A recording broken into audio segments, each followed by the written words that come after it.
কত টাকার আপনার দরকার আছে, কি করবেন?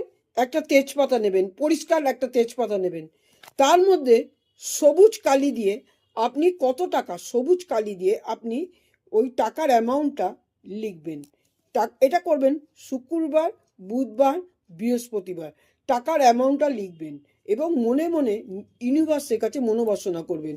এবারে দারচিনির গুঁড়ো ওর ওপরে একটু ছিটিয়ে দেবেন, দারচিনির গুঁড়ো ছিটিয়ে দিয়ে ওটাকে পানের মতন ভাঁজ করে নেবেন।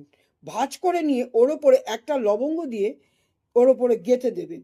দিয়ে একটা প্রদীপ বা মাটির একটা প্রদীপ বা ধুনুচি যাই হোক নেবেন। নিচে কর্পূর রাখবেন, ভীমসেনী কর্পূর হলে ভালো হয়, যদি না থাকে এমনি কর্পূরই দেবেন।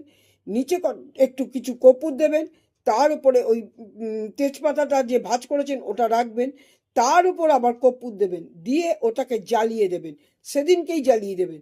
দিয়ে এবারে যে ছাইটা বেরোলো, ছাইটা পুরোটাই নেবেন একটা কাগজের মধ্যে করে, পুরোটা নিয়ে যেখানে কেউ কোনো পা দেয় না, যায় না বা পা ফেলে না এরম জায়গায় ওটা ছুঁড়ে ওই জায়গায় ফেলে দেবেন। এটা 3 মাসে 3বার করবেন।